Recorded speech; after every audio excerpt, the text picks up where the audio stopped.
Over the last decade or so, golf companies have received a lot of criticism for releasing too much product in too short of a time frame. So with that in mind, does the latest release from Benross Golf, the Evolution R, just feel like another release for release sake? The Evolution comes hot on the heels of last year's Type R release. I have to say there are some similarities in the looks, but in other ways it does look quite different. In my eyes, the head seems to have undergone a major upgrade in the quality of its finish. Everything about it really, just the paint fill, the little silicone fillings here, just the overall engineering of the RC channel and the rail here at the back look to be finished to a much higher standard than what were in the Type R. In particular, the head and the shaft component do seem to come together very well this time, and you get a very satisfying, quite a loud click, very reassuring, and the two components fit together very snugly. This gives it, well, or should give it, much more solid feel on impact when hitting balls than it did with the Type R. That always felt just maybe a little bit loose, just a little bit rattly to me, didn't seem to be manufactured as well as this. So I'm looking forward to seeing how that translates there out on the course. Something else that I think is worth mentioning is what actually happened with the Type R underneath the R flight rail. Now, I moved it around quite a bit in last year's testing and started to get some scratching on the paintwork underneath the rail, and thankfully that's actually not the case with the new Evolution R model. I've moved this around quite a bit now and there's no evidence of any scratching, so that's an obvious improvement. So we've talked all about how the golf club looks and the build quality, but obviously the most important thing about any golf club is how it performs out on the golf course. So let's take the Evolution R out there and see how it gets on.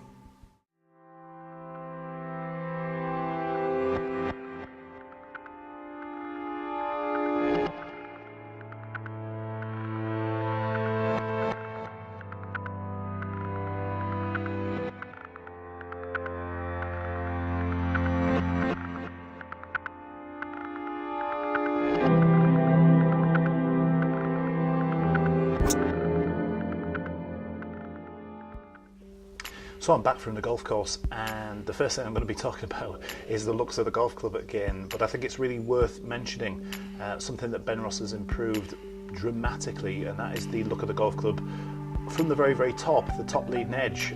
Mainly the graphic that used to be on the top of the head with the HGX model from last year and the Type R and some models before that as well had this god-awful graphic on the top which completely ruined the aesthetics of the head, in my opinion.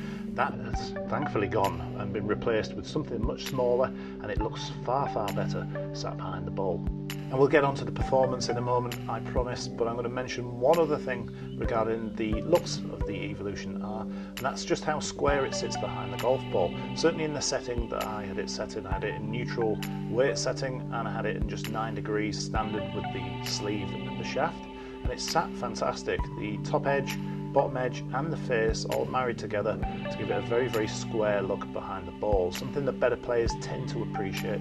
Not all, but most of them. Now let's talk a little bit about performance, and in particular distance. Now I'm not going to expect the Evolution R to go further than the current driver that I'm using, mainly because of the rules that are in place, put in place by the R&A and the USGA, limiting the ball speed. But something that I was really surprised with was just how much distance I retained when hitting into a really strong breeze. I wasn't really expecting that from a Benross golf club. In the past, when I've hit Benross products into a wind, the ball flight has maybe been a little bit high, a little bit spinny, but that wasn't the case with the Evolution R, almost to the point where there wasn't that much difference in flight into the wind or downwind. And if we're getting predictable flights, that's something that I think better players, and maybe all players, will benefit from. The sound of the driver is obviously loud because it's a modern thin-faced driver, so it's going to be loud by default really. There's not a great deal they can do to limit the noise, but it's not going to be embarrassing when you're playing in your 4-ball on a Sunday morning. You're not going to be putting somebody off 5 holes away somewhere else on the golf course. It's not that loud, but it isn't quiet either. Adjustability wise, I didn't really play around too much with the Evolution R out on the course. I did the dialing in at the driving range, got myself a basket of balls, spent an hour hitting some balls in the different settings to see if they actually made any difference, and the differences were very subtle. It could well be that I came out with this spec because I actually struck the ball better and more of the centre of the face in the specification. I'm not saying that these things won't help other people, but it didn't really seem to affect me too much.